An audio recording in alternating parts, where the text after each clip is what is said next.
Hi, Rahul. Welcome to the show. It's such a pleasure to have you on again. Thanks so much for having me, Shruti. Absolute joy. Yeah, and I feel like you introduced me to the men that I call my 19th century soulmates, like all these classical liberal gentlemen who believe in rule of law and binding the hands of the monarch or the ruler. They're against arbitrariness. They like, good fiscal policy and public finance. So I feel like you introduced me to these soulmates I didn't even know I had. And the latest one is in this book. It's called The Birth of Indian Liberalism. And the latest protagonist you've introduced me to is Narayan Mahadev Parmanand, or Mama Parmanand as he's known. And in this instance, it is letters that he's written to the Gaikwad of Baroda. And the letters are extraordinary. And your, very detailed introduction, placing these letters in context and really telling us why these are not just letters, but the birth of Indian liberalism, but also India's own sort of endogenous or indigenous political theory is really remarkable. So, one, thank you for being here. And two, thank you for the book. It's been a joy to read it.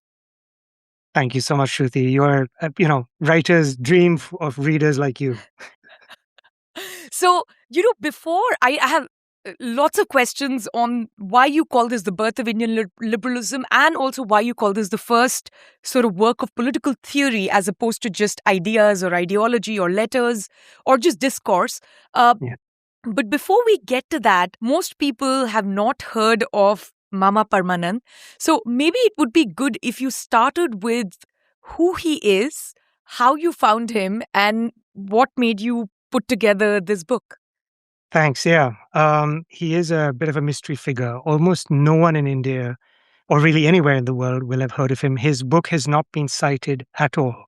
Um, uh, in uh, in all these years of sort of academic work and research, the text has been cited once by Chris Bailey on his famous book on Indian liberalism, but he Yeah. didn't actually look at the book, and it was sort of seen to be just by some sort of random figure. It's not attributed to Permanent. It's written with a pseudonym, and so he's a complete unknown. And really, the only two hints that he even existed to most Indians, one is there's a road named after him in Mumbai, and there's a scholarship named after him in the University of Bombay, and that's it. Most people will sort of see that, and it'll be one of those things that they drive past or look over, and they just assume must have been someone. So it turns out Permanand was actually probably one of the most important intellectuals, not just because he wrote this book or this work of political theory, but he was just one of the most important Indian intellectuals of the 19th century. He made it a point to be always in the shadows. He never wanted to attract attention. There's a whole story behind that, and so that's the reason why it's a deliberate choice on his part to step away. And so most people will not have heard of him, and it's not a surprise. It was his intention, which I've somewhat destroyed now by making his life incredibly public. So he's born in 1838 to a middle caste trading family in Savantwadi, a small principality. And it's in the midst of turmoil, there's chaos, there's confusion. His father passes away in the midst of all these stresses when he's two. And his mother decides to send him off to Bombay, where his sister is. And his sister's married to a shopkeeper. And so she thinks maybe, he can study a little bit. He seems to be bright, but there's not yet any, he's only 8 years old. There isn't clarity about his abilities. But the moment he turns up in Bombay and he starts going to a local teacher, it becomes clear that this is a child with unique intellectual abilities. And he, like other figures that I've introduced you to, like Madhava Rao, and like English Subba Rao, who's another one of Yeah. these characters, he is in Bombay at just the right moment. He's at Bombay at the moment where Elphinstone College really goes from being a teacher training college to actually being a college, proper college, Yeah. and is about to become the University of Bombay. So he's one of the very first admits. He's one of the first 7 graduates. Yeah. And he has a Along stellar with people like Rana Day, right, who we have heard of and who's enormously celebrated. So he's very absolutely. much a cohort we know of. We just don't know about him. We know every single person around him. Imagine, this constellation, all the 7 stars, and there's an 8th you can't see. And yeah, so his best friends are, Rana Day, NG Rana Day in college, Katie Talang, the Chief Justice. Just a whole series. I could just keep listing all these names of all the people around him. And Bhandarkar, I think also. yes, absolutely. His one of his very first friends in Mumbai is Bhandarkar. They're both in this school for talented young Yeah. boys, and Bhandarkar becomes both his best friend and eventually at the end of their lives the person who gives the eulogy at his funeral. So it's a very complete friendship and a very complete set of relationships that last through life. Yeah. Um, so he finishes at Elphinstone, has a quick burst of being a teacher both in Bombay and in Sindh, and then is tapped on the shoulder to take over Rana Day's position as the editor of the first bilingual Indian newspaper, the Hindu Prakash, in Marathi and English. And when his abilities in English, he runs the English section, and when his abilities in English become clear, he gets tapped to be, and this is what most people need to know first of all about him. He becomes the first Indian editor of the first Indian owned paper. So it's called Native Opinion, comes out of Bombay. And Parmanand's name never appears on the masthead. He's, again, just I'll explain later why. But most people think the paper is edited by or published by other people, but actually it's him. And it's while he's there and he starts writing about matters of public dispute, controversy, public policy, matters of jurisprudence, he starts to formulate a view.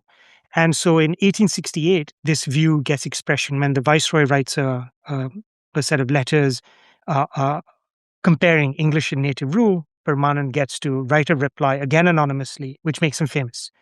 Most people are not aware that they're reading a reply written by Parmanand, but they know it's a native. And the book is called English and Native Rule in India, makes him famous, brings him to jobs in the native states. Then he returns, disappointed with the native states, returns to Bombay and spends the next 20 years working in actually the British Bombay civil service.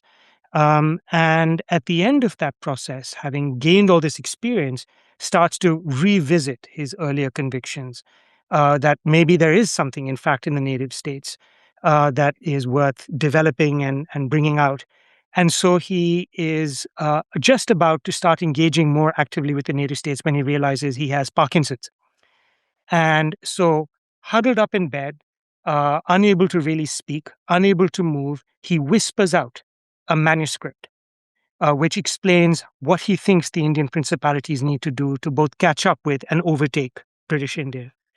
And that whispered out manuscript, by, as the language went at the time, by an invalid, rendered to his bed, becomes Letters to an Indian Raja. It's published in a serialized form in the Indian Spectator, draws immense attention, and then is published as a book with a foreword by by Wilson Hunter, W. Hunter, um, in 1891, and Permanent passes away shortly after. So most people are unaware that he's had any of these roles. They're unaware that he's the author of this book. And because he makes it a point to ask his friends not to reveal the secret, no one really realizes until the 1920s that he was the author, by which point it's so far gone and India's changed so substantially and the native states have basically, they are on their deathbed. His work gets lost. And so that's Permanent's life in a nutshell. In a nutshell, yeah. And there's a lot more detail in the book about his life, and I'm sure it'll keep coming up. But, you know, in your recent writing, say the last few books that I've read, right, To Raise a Fallen People, the book on Krishna Kumari, Madhava Rao, this particular one on Parmanand, you are almost recovering or reviving a form of Indian liberalism uh, that sought to protect individuals not just against the state, the way we think of in terms of Enlightenment values, which is, there's the Leviathan and there's the individual, and the individual needs protection. But it's more about how the individual is situated in a particular social structure that is actually extremely coercive. So Yeah. it's a fight against a kind of social tyranny, which could be, family and polygamy. It could be caste, panchayat, the Indian clergy, and then, of course, the Indian state, which is the Maharajas. And the way both Madhava Rao and, to a very large extent, Parmanand set up the stage for this is they're writing often to the Maharaja as the person who can break this tyranny. Right? Uh, but that is not the Enlightenment view. It is not democratic. It is not rooted in the individual. Uh, is this because, like in India, democratic politics itself is a form of social tyranny, the way it came about after 1919 and, we got the vote? Or is this just, it's opportunistic? The Maharaja is the person who has some kind of power, however it was received or bestowed. And so that's the appropriate way. Or is it because the Maharaja is incidentally Indian? So if you're going to make an appeal, it's better to do it for someone who's one of your own rather than the British India, agents and viceroys. So what is a good way to place this kind of thought? Yeah, that's a big question, and I fear sort of going off on too many tangents and on for too long. Please But go off on as many tangents as you would like for as long as you want. thanks, Shruti. Always too kind. So I think all of the things you've said are each correct. There's some opportunism, not in the moral sense, but there's a moment, there's an opening, Yeah. and so you have to take advantage of this opportunity. There's some of that, but a large part of it is a very worked out account, and it's only become clearer to me as the works have accumulated in these different texts. Krishna Kumari and English Subbarao in the 1820s, Madhava Rao in the 1860s and 70s, Parmanand in the 1890s. So it's taken a while, but I've now understood the larger picture. And I think there's two things I can sort of say first in terms of setting the context. Even when I discovered Parmanand's work and started circulating it and talking to people about it, like our dear friend and sort of mentor Pratap Mehta and others, and they were sort of, there's this pause, right? Is this person really a liberal? Because they don't match exactly what we take to be the quintessential liberal, which is this sort of Enlightenment figure that's often defending the individual against the state. And so the point I've tried to make in this book, and it's a belated realization even for me, it's taken me some time to get here, is Indian liberals face two very different challenges from what the challenges in Europe are. And so that's why, the title of the book, The Birth of Indian Liberalism, there is something distinctive about liberalism in India. The first is when liberals in the West arise and begin to make themselves felt, particularly from the mid 1650s till the early 1800s, in that 150-year period, when we think of everyone from even a bit earlier, from a Hobbes all the way through till a Mill, um, the state already exists. They're responding to a powerful state, whereas Indian liberals have to worry about there actually being no state. They've come out of a world in which in 1818, in 1820, when the Third Anglo-Maratha War ends, there's just chaos. I mean, for someone like, as I was giving you this account of Paramanand's life, when he's young and he's in Savantwadi state, there's mercenaries, there's brigandage, the old erstwhile royal families engaging in sporadic mutinies. The British have troops they can't quite control who run amok and run rampant. There's roving bands of sort of general criminals, extortionists, right? So there's a sense that, gosh, I have to first understand what the justification and what the construction of a state involves, because I can't take this for granted in the way that liberals in Europe could. So a large part of whether it's Madhava Rao or Parmanand, or indeed even the other figure, English Subbarao, who helps build Travancore up before Madhava Rao gets there, who sort of, I describe English Subbarao as the beginning of Indian modernity, unlike, say, someone like Parmanand, who's the beginning of Indian liberalism. Their first question is, how do I get a state going? And what are the justifications I give to an individual for why a state is to be created? For a person like Hobbes or a person like Locke or a person like Mill, this is just a hypothetical exercise as to why, or Hume. Why would I have agreed to a straight state that now I already see in front of me that's demanding me to serve in the war or wanting to take taxes from me? But here you have to actually build a tax system to begin with. Forget justifying it. First, you have to say, what are the justifications for having a tax system? Then are the justifications for why I ought to pay taxes. So the first contextual thing is that you just have to provide a state. And you have to explain why states need a reason to be. And then once you've provided that, you quickly start to realize, hang on a second, even if I create the state will be sort of assaulted by pressures from society where different groups as you were rightly pointing out, different groups will start to demand things. They'll want the state to protect polygamy, or they'll want the state to protect, as was, this was something that worried, for instance, English Subbarao in his time. This is 30 or 40 years earlier. Witch swinging, right? Where you would swing a woman, as someone accused of being a witch, and you'd swing her from a tree to see if she survives the torture. So, you'd have all these sort of obscure, bizarre ritual superstitions, which were exactly as what had happened in Europe, but hundreds of years earlier. You have to confront groups that have these ideas, beliefs, faiths, um, convictions, and demands of all kinds. My family has served in the military, therefore, the military should be based on hereditary principles rather than modern conscription and promotion based on merit. This person will fight you when you try and take away the hereditary profession. So you have to combat all these, what we would call vested interests on the economic side, and deeply held communal beliefs on the social side. And that requires a breaker. It requires, as we would often say, the maker of a state. And so these are figures that are sort of lost in the mists of time for a modern figure in Europe. But for someone that is looking at the Gaikwad in Baroda, or looking at the Vadiyars in Mysore, you're looking at the people you're expecting to break these things and build new modern states.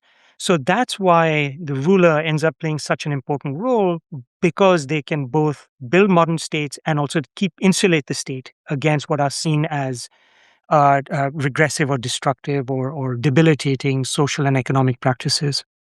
So, to me, you said that it's not clear. And, when you first showed Pratap this work, he was like, is this really liberalism? To me, what seems to jump out as the liberal sort of connective tissue is it's very clear that the ask is that the Maharajas bind their own hands. Right. So that is just step one of liberalism. They're not just trying to create a modern state. They're immediately saying, hey, your palace intrigue and or your gaddi politics, all of that is fine. All the drama you're having with the British, first the company and then the crown, we totally understand. Those guys are not the greatest, and nor are they liberal, but you still need to follow, your role and responsibility and bind your own hands. And the second part of that is how to think about administration, which, as you pointed out, whether it's Madhava Rao, whether it's Parmanand, it has to be modern. It has to follow kind of modern principles, which they mostly root in education. So, you need to have a trained bureaucracy. You can't just appoint your cousin, sort of, or even the British agent, that the company and crown send. He talks about how that person needs to be trained in the administration of that particular principality. And then the third part, which is really interesting, is they need to educate themselves and the citizenry. So that's another very clean liberal connective tissue, which, Adam Smith talks about how you need to educate, the citizenry, everyone, John Stuart Mill, Bentham. This is a really important part of that, a liberal/Enlightenment values. And finally, how to think about developing a civil society that will actually check the Maharaja, as opposed to looking to God or the British or to their first cousin to check their power, right? So to me, these four parts, which are very clearly coming out of Parmanand's letters, I mean, there's more stuff in there, but these four things very clearly jumped out to me as this is what makes his project a liberal project. Absolutely. I mean, you've said it better than that I could. It's, those are exactly the sort of 4 points that really matter to him. And what I'd just say in terms of putting it historically or contextualizing it, these are the figures that are reading a Burke or reading Tocqueville or reading Montesquieu and agreeing deeply, or reading the Federalist Papers as most of them did, and agreeing deeply that before you talk about individual rights, you need to get the political and social story correct. And that's actually what made them so ambivalent about democracy. They felt that if you emphasize the individual too quickly, if you emphasize, as in, let me give individuals rights, let me give them the right to vote, the right to speak, they wouldn't actually exercise those rights in their own interests. They'd exercise those rights in the interests of their communal practice or group, or their communal interest, let's put it that way. And it's not and that I would love to say that fear was unfounded, but unfortunately, it's exactly. Yeah. These are not people that are against. So crucial thing is, they're deeply socially minded. Like Parmanand spends his whole, I mean, he hides his own personality. What could be more self-effacing, right? So these are not people that are either drunk on individualism and think that society or community are bad. In fact, they think community is deeply important, Deeply. but they are fundamentally reformers.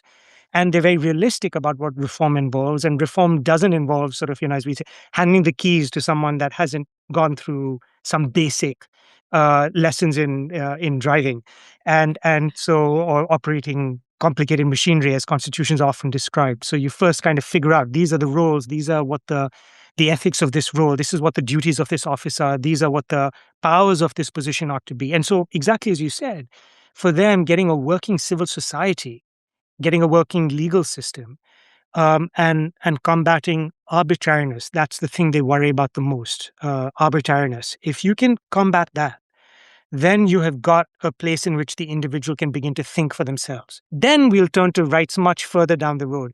So that sort of gradualist, very careful, slow process runs against a lot of contemporary liberal democratic thinking. It's sort of, we sometimes call this the sequencing argument, and it's very unpopular with people that are, deeply enthusiastic about democracy. That there should be no such thing as sequencing. Everyone is ready to exercise rights and ready to exercise their reason the moment you hand them that ability, that opportunity. But that's not how Permanent and his generation see it. And the reason for that is very similar to what we call sort of the early classical liberals, sometimes as they describe, like a Montesquieu, that what matters is moderation, what matters is order, not with a capital O where, Yeah. it's rigid, but that there's some predictability, that there is process, that there's decency, Yes. and so on. So it's these other values and not rights that motivates the project.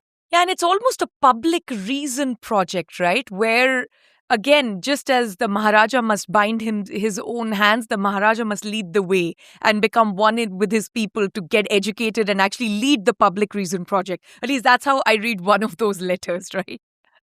No, that's exactly right. So public reason is central to this, but it's public reason in the sense that we think of in the 19th century in the European sense of reasonable arguments, justification based on evidence and facts. Not public reason in the Rawlsian sense as we think about it today, where Yeah. things are put yourself in these shoes or think hypothetically. It's a very rooted. That's why I was using Montesquieu. It is a very late 18th century, early 19th century style of argumentation, which is rooted in a social, economic, and political context. And they're trying to tell you here's what's right and wrong about your context. There's many right things, some things that are not so right, but it's not at all sort of a float away argument that is, which is again another way in which is very different from contemporary liberalism. It is not analytic philosophy. It is not um, removed or decontextualized. It's heavily contextual. So, now I'm going to ask you a slightly complicated, sort of longer historical question. So, everything you're describing is happening in the late 19th century.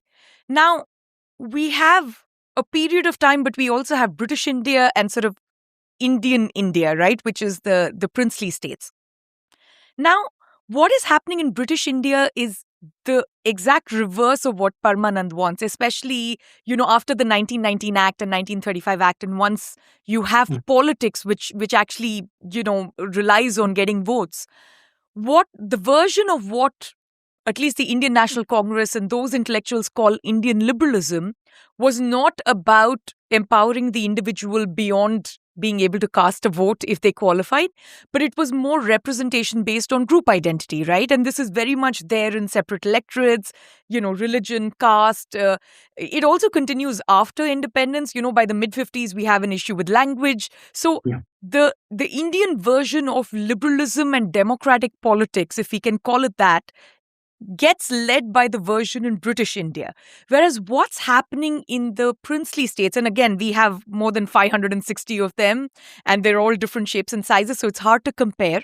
But what's happening in the princely states is this more kind of rooted project of we need to empower the individual before thinking about just borrowing these practices from what we see, in global newspapers and things like that.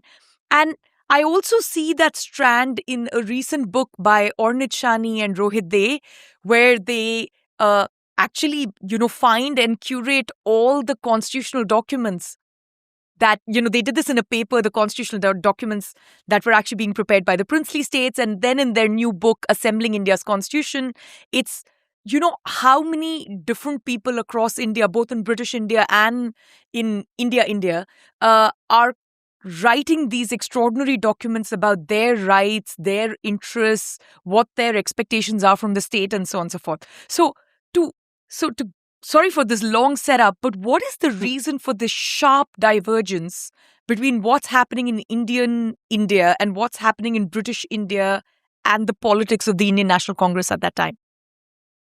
Yeah, so I mean, I think the sort of philosophical element to this is how do you try and restrain power? Because that's the underlying concern Yeah. here.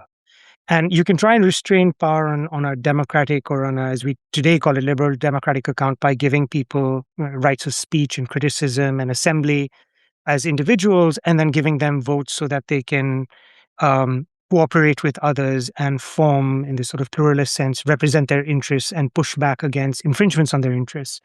So that's one very well worked out and seemingly reasonable way to try and moderate power. But the very clear and precise concern that liberals had throughout the 19th century was in their actual lived experience, this is not how it worked out, right? So Parmanand becomes Naib Diwan of Kutch and goes to Kutch, and the first thing people say to him is, You're not Kutchi, so what are you doing here?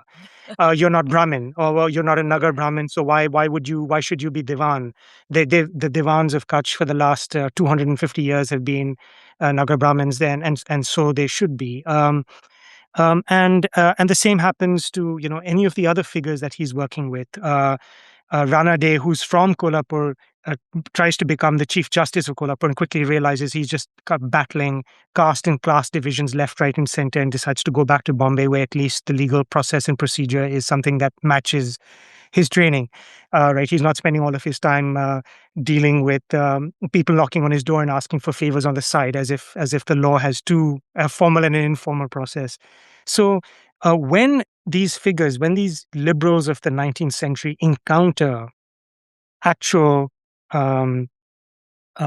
social and economic political mobilizations, they quickly think, well, if we give these groups, these individuals power, it's not going to work out in the way I described earlier in that account where they're going to use their speech for the right reasons, present the best case, give the other side an equal hearing. None of these things are going to quite work out like that. And so the focus instead should be on two things, both of which you've put your hand on. The first is education. So if you look at the princely states, and especially the more progressive ones, they just have this enormous focus on rolling out colleges and schools. I was recently working on one of the smaller princely states called Jamkhandi, and they're the second state to introduce compulsory education after Mysore by the 1920s, long before British India. They're spending 6% of their budget on primary education, right? And newspapers are writing, if only British India would do what little Jamkhandi is doing, how different things would be, right? So the focus is on trying to get individual capacities organized first. And so that's sort of preliminary, as they often describe it in the literature. And the second is on trying to get the ruler, as we were talking about earlier, to behave in more orderly, channeled, reasonable ways. And that this is the other way to handle power, that you try and both lift up civil society made up of educated individuals, and you try and cap or restrain what the ruler does on their end. So philosophically, it's a different way, and that comes back to Montesquieu, as I was describing, of trying to moderate rather than perfect the management of power. The idea is that individuals, societies, groups are so irregular and can be so sort of sharp elbowed that the more important thing is to find ways to moderate their conduct rather than hoping you can devise a system in which everything will slot together perfectly. So it isn't so much like a jigsaw, but more like an impressionist kind of painting, right? That not every piece is going to fit, not everything's going to make perfect. It's going to have perfect delineations and boundaries, but the broader image is one of some sort of clarity of how power functions. So it's two different approaches. And in our world today, you can see that difference I often use, again, with a lot of caution, an example of how Singapore has tried to gradually, for instance, try to get the legal side, get the constitutional side sorted out first before really taking the franchise more and more seriously, and the electoral process more and more seriously. So it's that sort of approach that takes the philosophy of managing power, moderating power first, making the power holder responsible, and then opening it up to these other kinds of forms of management. So, another really important part of what's going on is unlike, I mean, normally we think of liberalism as this, one post enlightenment, one with scientific virtue, which doesn't see a role for God and religion. And then, even within the Enlightenment, I mean, there are people split on this, right? So David Hume is famously atheist. There's folks like Hume on one side, and there are people who do think there is a role for God and religion on the other, and Parmanand is one of them. And so, what is and that that's the first letter. First of all, it's remarkable. He starts with religion. There is this huge discussion about the divine and evolution, which I guess is the thing that they are struggling with at the time, right? This is a post-Darwin world where they need to really consider evolution, and that's not at all a hot topic in India. Right? Hindu thought and Hindu philosophy can very much have evolution going alongside, the one God. Even that is a debate in Hindu philosophy. But for him, it's more a debate between religious views and scientific temper as opposed to God and science. Is that a good way to characterize Parmanand? And also, what is he really trying to do in this letter? Is it trying to use religion to obligate the king to live up to his divine responsibilities, which seems to be one kind of thread? Is it that we don't need to wholesale import other people's science, but we do need to have some sense of, science or reason?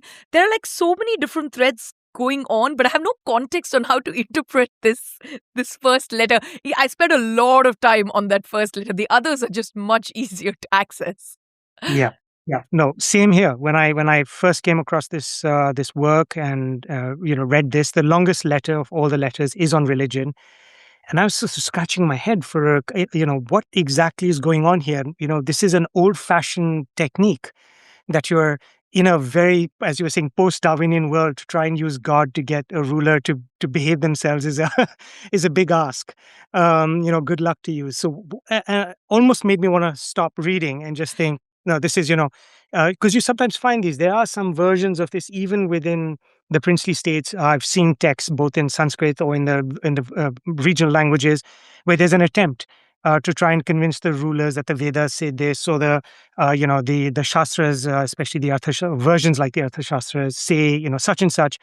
But of course, these rulers have stopped practicing any of the very deep ritualistic things. This would be like making a Confucian argument in the late Qing period, right? It's these rituals are fading under the pressures of modern life, science, economy, trade, society, etc.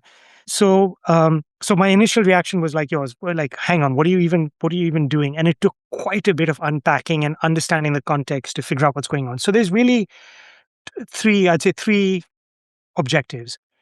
The first he touches on and then very quickly moves on from, saying, look, how would you want to be remembered? What would you want your life to be like? Think about your ancestors. All the ones that are gloried are the ones that did good things. And so there's this attempt to sort of appeal to, glory in the eyes of God, glory in the eyes of your fellow beings. And he very quickly moves on because he's far too realistic. Having been, 20 years in the British civil service will leave you fairly pragmatic. And dealing with, he was the revenue superintendent of all of Bombay presidency. So, he saw plenty of corruption, as we say, gapla. So I think that will quickly make you aware of the inglorious aspects of human nature. So he moves on from that very quickly. The second one is this claim or this concern about religion and science, as you raised. He goes through it a little bit quickly, and so it's the context, the Prarthana Samaj that he helped set up, which is the major sort of the Western Indian branch of the Brahmo Samaj, which actually overtakes the Brahmo Samaj both in terms of subscriptions, but also in terms of just how dynamic it is. And what this group is trying to answer is right? So the Brahmo Samaj is pre-Darwinian and pre this big anxiety, because once Darwin's work is published, all of the questions that start being asked is there really any point even thinking about things like one God, deism, unitarism, any of these kinds of things? So the whole point is the category God comes into question, because clearly these are natural processes. And it's in the midst of that whole crumbling edifice that these guys are confronted with the question. Well, look at these friends. We had these allies or these people we were working with in this great cosmopolitan project. We were all deists, Unitarians, both, particularly in the US at this point. We will work along with them to come up with this idea of a cosmopolitan God. And suddenly these guys just all collapse. They all start becoming either sentimentalists, like these famous sort of the famous sort of poems of the time. I believe in what I cannot see, and I just believe, pure belief or faith, and and this is completely unsatisfactory to someone who believes in reason. But then, if you turn to reason, whether people are what they're studying in school or college, or when they're reading Darwin, they think reasoning involves moving away from God. And so it's this attempt, which is almost like a Francis, Baconian sort of attempt to try and again reconcile religion and science. And it's because they're worried that the rulers, so here's the answer, the rulers are reading the texts, that they're reading Spencer, they're reading Mill, they're reading Darwin, and they're reading contemporary accounts of what this all means. And they're worried that rulers will think that God really does not exist at all, that, the world around us is purely this scientific creation. And they have to bring them back to some account of thinking, let's not be too sure there's no divinity in this world at all.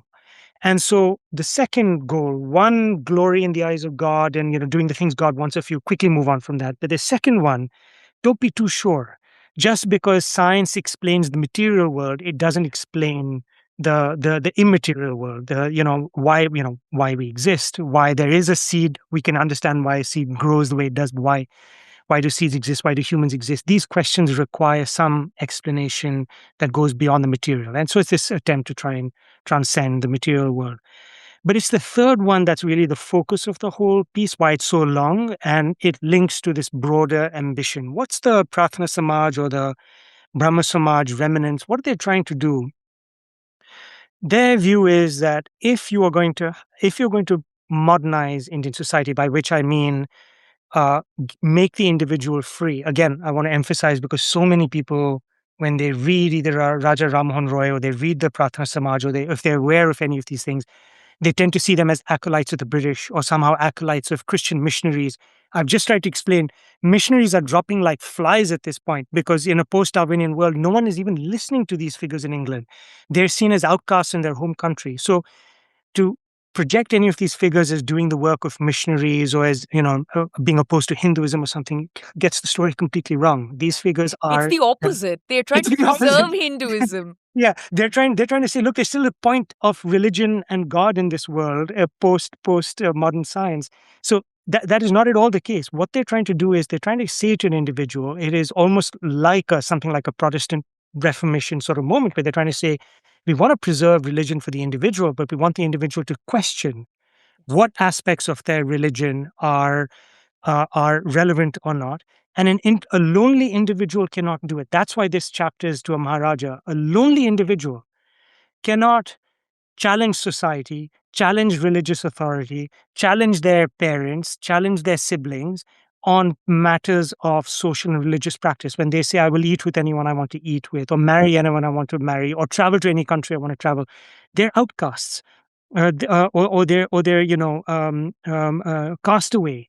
And so the individual will not be able to do this without the support of a whole set of institutions, schools that inculcate these ideas more broadly and sort of reduce resistance.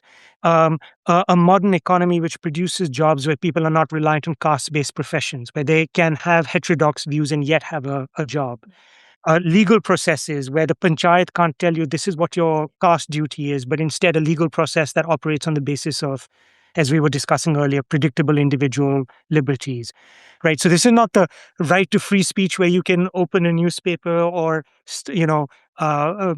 say blasphemous things, but rather where you are allowed to at least do something that your caste previously disallowed. It's a much smaller, much more humble right, But in that world, it means everything. It's It means you huge. can leave Savantwadi, you can stop being a trader, you can become the editor of Native Opinion, you can be the Naib Diwan of Kutch, you can come back and work as a superintendent, you can do all of these things, this mobility, in a sense, which is so intrinsic, so sort of central to the modern individual, mobility of person, place, time, language, context.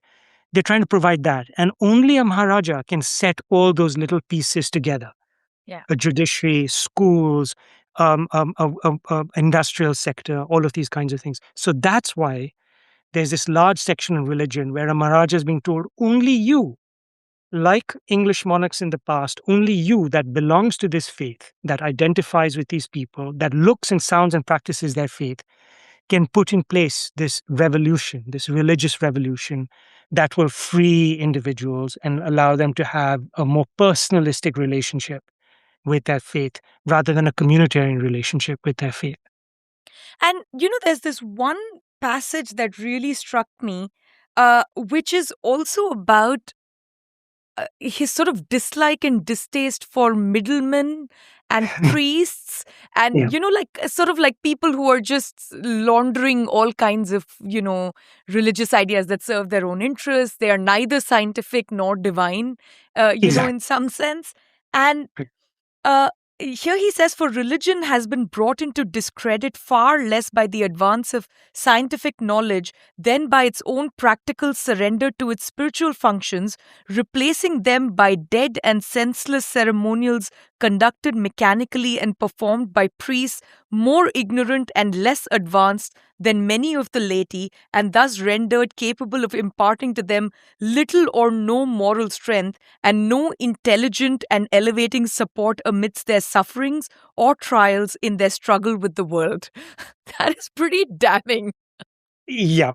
And you can see, so this would be to anyone that believes in a set of structures or figures, whether it's Yeah, mats or shankacharyas or any of these conglomerations, right? This seems like an absolutely scandalous yeah. assault. Right. So Mulji, Karsan Das Mulji, for Oh, instance, yeah. is one of Parmanand's best friends, and he's writing this at the time when Mulji is taking on important religious establishments Yeah, in Bombay, and so the idea is, again, it's not this sort of sweeping. In his own world. I don't at all mean yours suggesting this, but in his world, he's sort of being seen as this sweeping reformer, too yeah, bold, too damning, too.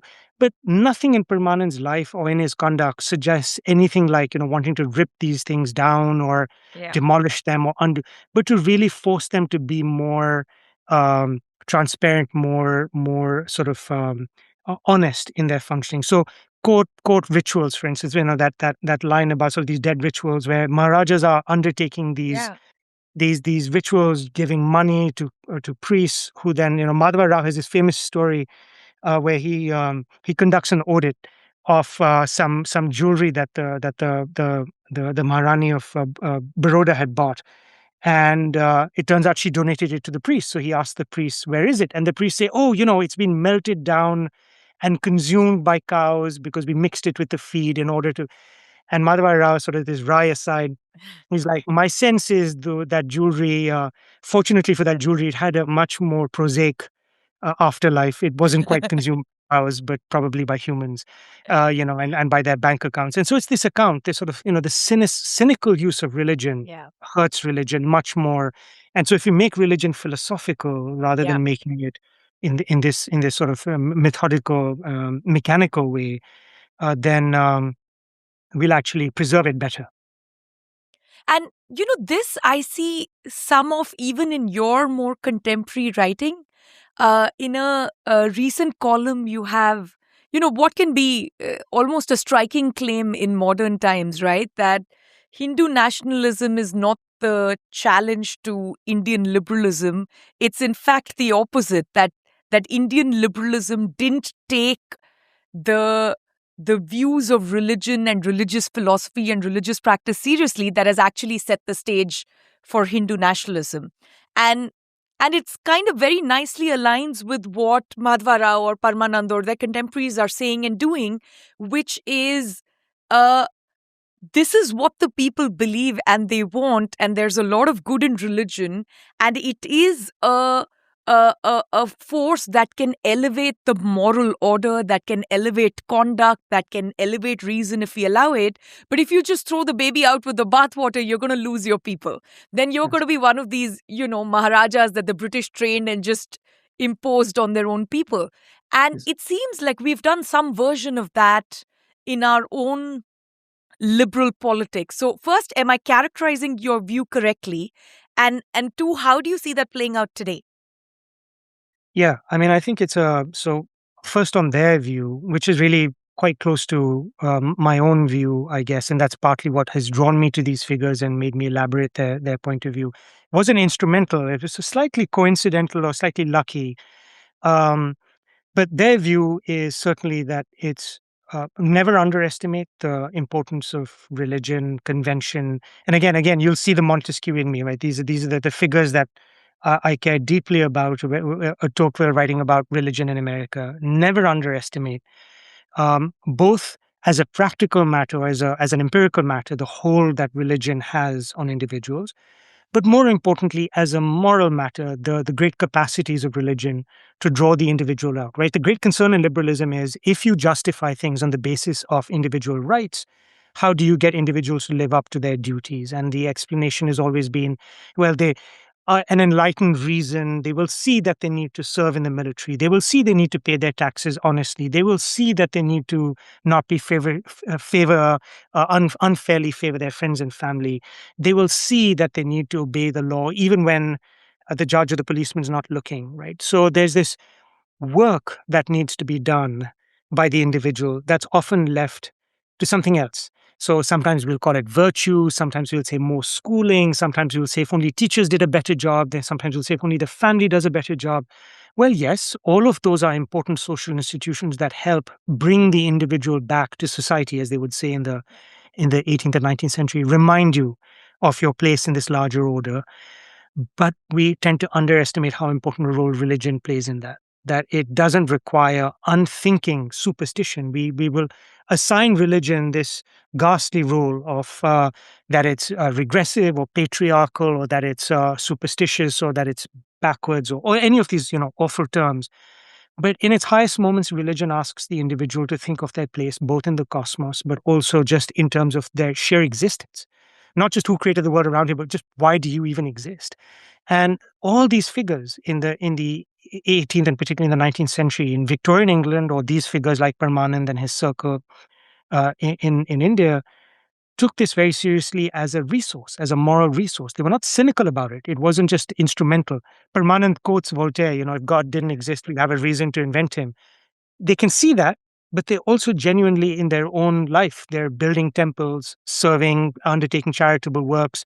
Permanent helped set up night schools. He helped set up, uh, you know, um, homes and communities for widows, helps them get remarried. So there's this real attempt constantly to think about reforming religion, because you can see that religion has this capacity to make individuals more than themselves, to think about others, to think about their duties and their responsibilities to their children, to their family, to their neighbors, to their state, to their society, and to the broader universe. And all of these figures are cosmopolitan in that sense. Never do they think that duties end with your narrow national boundaries. Um, so they see religion as having this motivational function, and I think my own views also come in that direction. That I'm deeply again influenced by someone like Bunkim on this point, Yeah.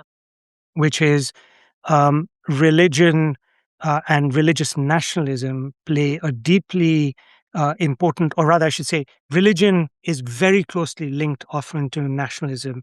Not because clearly nations have religions, and there's all this enormous, we could debate for hours about what's constructed, what's artificial, what's deliberately engineered, etc. But the broader idea is that Bunkim has exactly the same conversation. Why should an individual be willing to die in battle?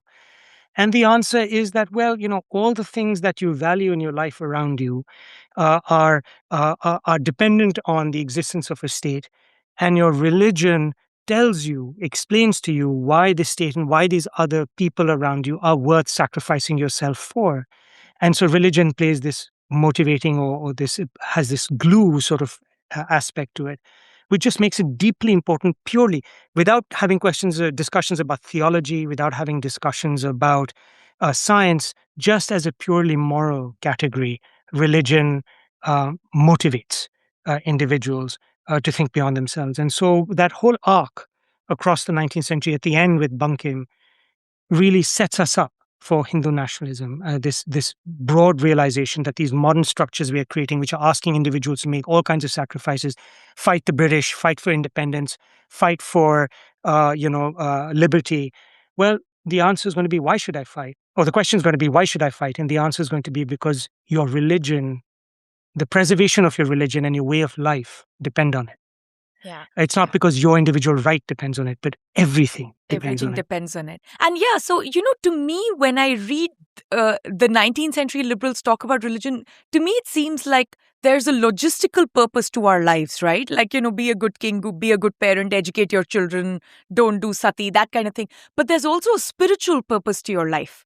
And I think they are very focused, whether it's the Brahmo, whether it's the Pratna Sama, they're very focused on what is the spiritual purpose of life. And in one sense, Hinduism kind of lends itself well to that, right? Because Hinduism even has place for atheists and Nastics in Hindu philosophy, where their spiritual purpose of life may just be to question everything, and that is acceptable. In fact, it's not just acceptable; it is encouraged almost. So, to me, that nationalism seems a little bit more on the logistical purpose of life, consequentialist, to preserve community, to preserve religion, to preserve, kith and kin, and make sure we carry on.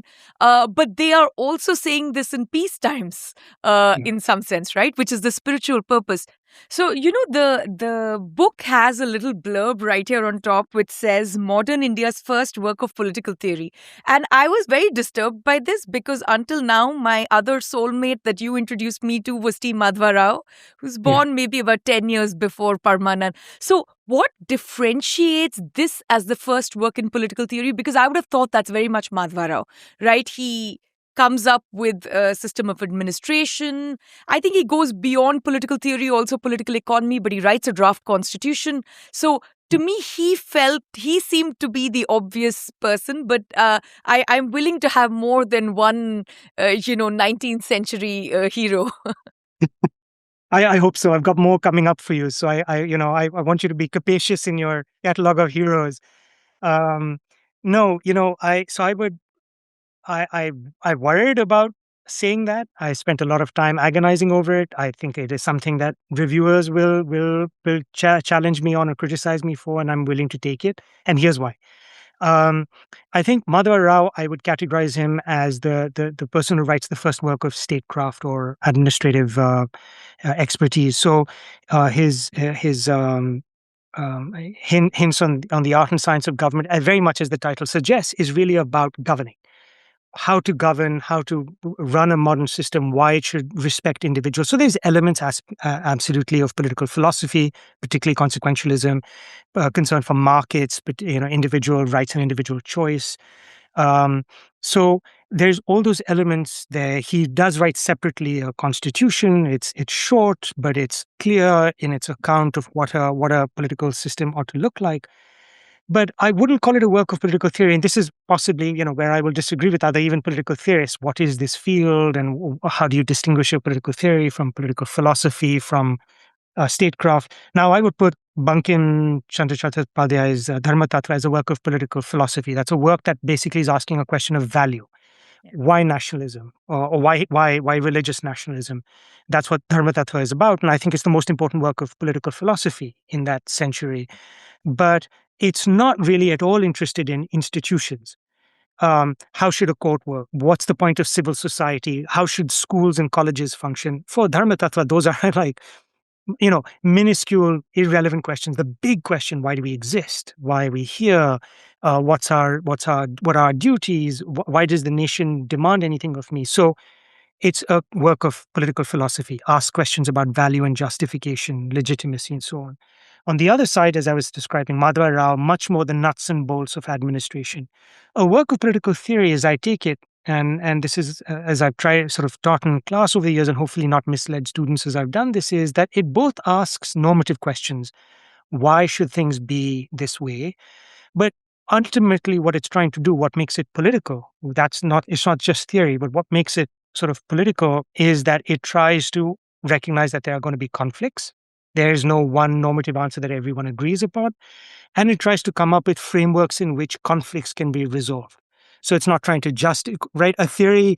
You don't write, like Dharma Tattva, justification of nationalism, and then say, actually, there's people who completely disagree with nationalism, and so I'll give you that account as well. No, but a work of political theory has to recognize that there just are these incommensurable values. People disagree in these fundamental ways. Um, and so you will have distributive conflicts, you will have ideological conflicts, you will have religious conflicts, and you will need to create institutions that manage them. So a work of political theory is one that both recognizes some large overarching values and tries to use them to put together a set of institutions. In our conversation, it was power, that there is power around us, that power can be used for human good, for well-being, for individual well-being, but it requires its management and its channelization and its containment. And the same thing for religious and social power. These can be both good and they can also be misused, misappropriated. So you have to channel them and build institutions. So what makes it the first work of political theory is that it tries to provide an entire institutional account: religion, schools, law systems, administration, bureaucracy, taxation, diplomacy. It does all of those, unlike all the works that are appearing in British India, almost all of which are critiques of colonialism, right? Because that's when they're confronted by colonial states. So they're not proposing, here's who should govern British India and here's how they should do, because that would be ridiculous. You are confronted with this gigantic power and you say, you're doing A, B, and C wrong. Please change it. Introduce D, E, and F. That's fine, but it's not really political theory. It's criticism. And it's an attempt to try and reform a system that you disagree with, but you can't fundamentally hope to change. But work of political theory is an account of what a new system, what a completely reformed, completely renovated system would look like. And you can only really envision that in the princely, in the native states. And that's the opening, as you were saying earlier, the opportunism. That's the opportunity that Parmanand spies and takes full advantage of. Another thing about him, I mean, this is, of course, why he got lost, other than the road and the scholarship, which incidentally his classmates put together. Normally, the scholarship is set up much later or posthumously or something, right? Yeah. But in one thing that struck me about Parmanand, which you also talked about, is he's lost because he is anonymous. He chooses to remain anonymous. He thinks that this is not about him, but the broader purpose of speech and challenging these systems. And especially the letters are signed as a political recluse. Yeah. And only later we find out who he is. Now, there is, and you should tell me if I'm connecting too many different, threads from your work, but your earliest work was on secrecy. And you've written on and off about, secrets and leaks and anonymity in some sense, especially, even in contemporary times, whether it's Wikipedia and should these people be anonymous and have this much control, even if it's completely decentralized and in some sense checking power, about Twitter and modern AI systems. So, have you become more skeptical of anonymity? How do you feel when someone like Parmanand writes anonymously, given how you feel about it in contemporary times and all your other work on secrets and leaks and so on? Yeah, great question. And yeah, so it would look like there's a contradiction, but I want to say I have a way of resolving the contradiction. So, in general, the view, at least in political in secrets and leaks, the view was, and it continues to even on the work on Wikipedia, and there's more work coming on AI as well that will be coming in the next few months, is that anonymity is dangerous when it involves questions of interest. When you are taking a position on an existing matter of policy, then I, as a consumer, as an observer, as a reader, have the right to understand, and you have a responsibility to provide me with an account of your interests in this situation. So, if you're a disgruntled employee, I deserve to know that. It doesn't mean you can't speak. You're not to be denied the right to speak, but I need to know these contextual details when it's a matter that involves interests.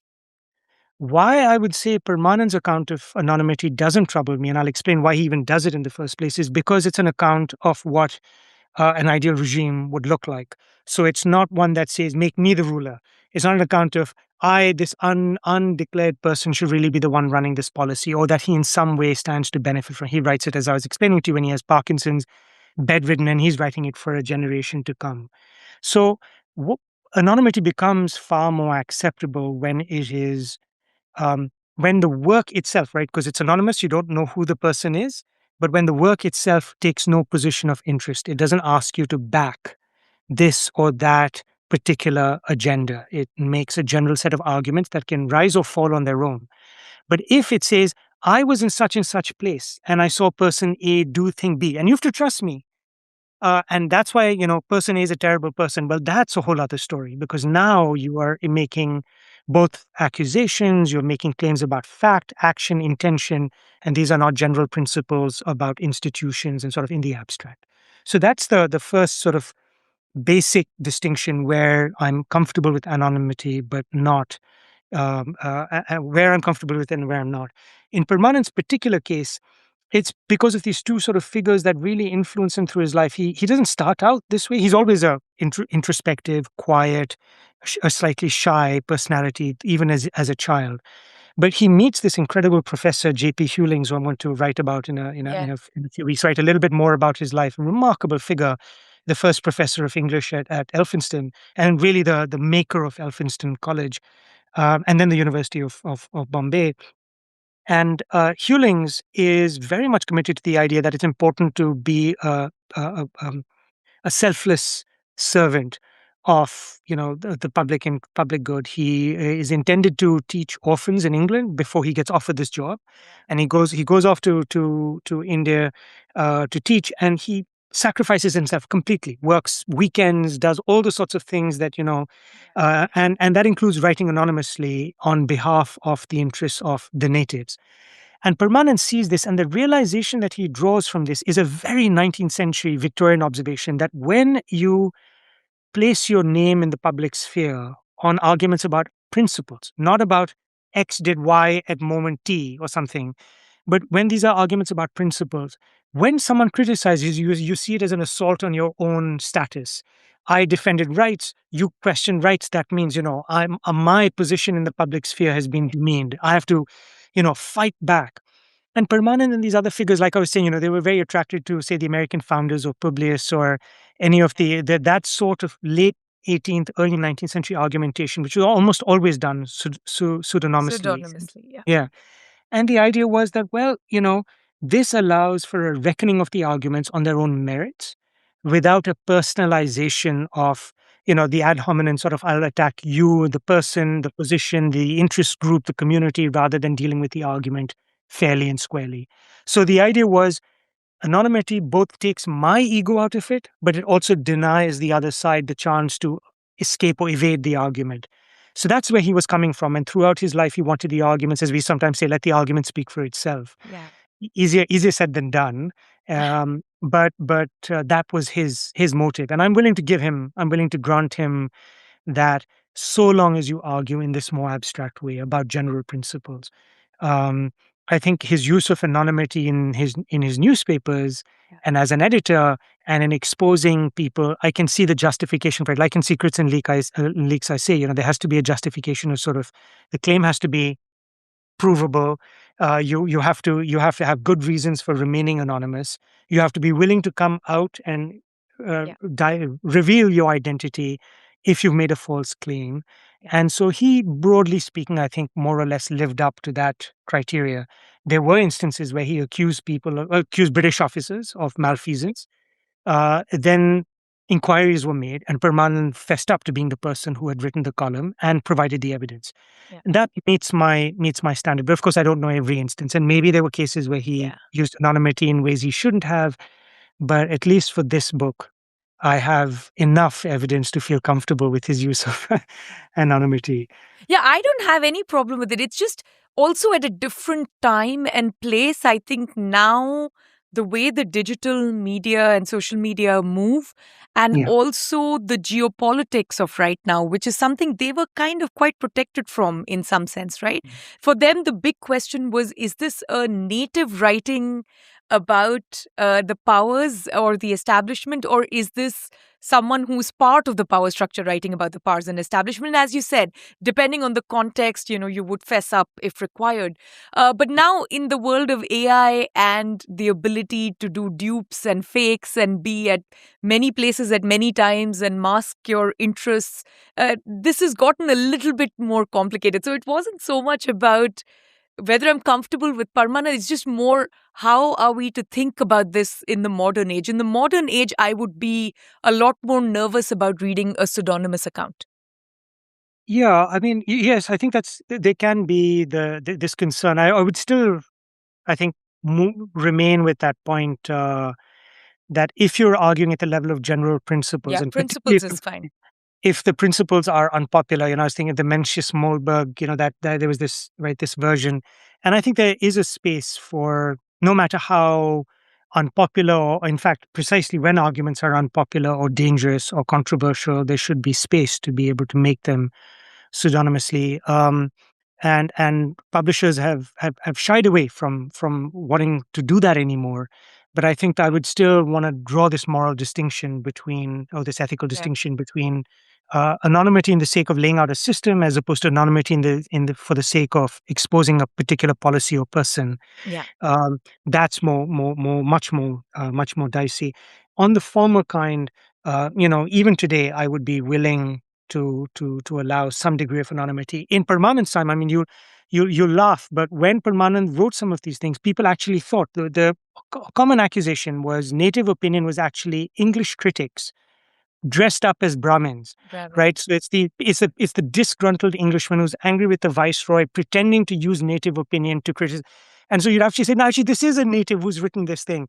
And then they'd be like, a native wrote this? That's even worse, because now that means that, the natives are questioning us on matters of principle with this really sophisticated reasoning in English. Now I even need to know even more who's doing this. So there was this sort of funny catch-22 to using anonymity, where you have to convince people I'm not actually English, even though I can write English this well, but also not give away too much, because you could get in trouble for being this overeducated native who was, causing trouble. And so this did happen to Permanent when he wrote his first work, English and Native Rule in India. It was a Yeah, direct criticism of the yeah, viceroy. And he lost a job because of it, and he didn't mind. He said, this is the way of the world, and he cites the Gita, and he says, I did my duty, and I didn't do it for a reward. yeah. And but there is a real cost to getting found out. Yeah, so for me, I mean, I agree with you. I absolutely think there should be a lot of space for anonymity and pseudonymous work and things like that. I'm not so much in favor of closing up those spaces. I'm more reluctant to take it seriously myself. So, to Yeah, me, someone who actually reveals themselves and pays that cost, which sometimes is massive, would yeah, actually make me take that more seriously. So, I don't know if there's a very economist way of thinking about it where you must bear that cost to be yeah. taken seriously. But that's usually how I view them. But he's an absolute delight to read no matter what.